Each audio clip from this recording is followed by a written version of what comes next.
Asia-Pacific, the new powder keg. China has woken up and nobody can stop the rising old/new empire.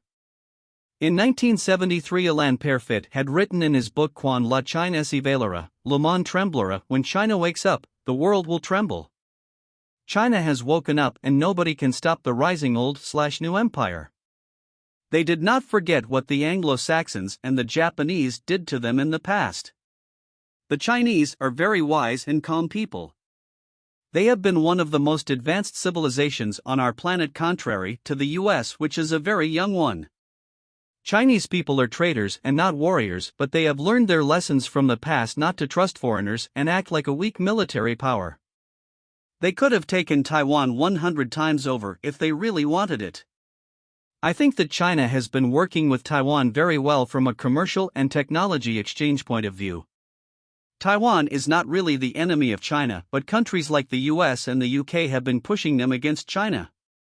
If tomorrow, Taiwan would decide officially open up and merge with China, the Anglo-Saxon power will do everything to stop it, even if they would go against the Taiwanese people's will. The US is using India against China in order to destabilize and slow down the Chinese success. India has its own internal issues with corruption and poverty. India has risen as well, leveraging the Western countries' worry about the new rising Chinese empire. Russia seems more of a passive-aggressive spectator of the changes that are taking place in the world.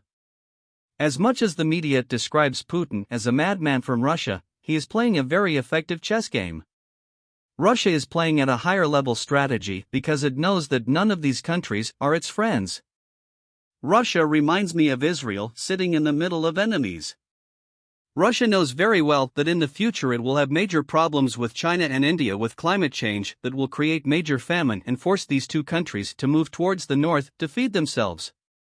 The eastern part of Russia has a very small population due to the climate, but from a future agricultural land, it could become a lifesaver for its neighbors.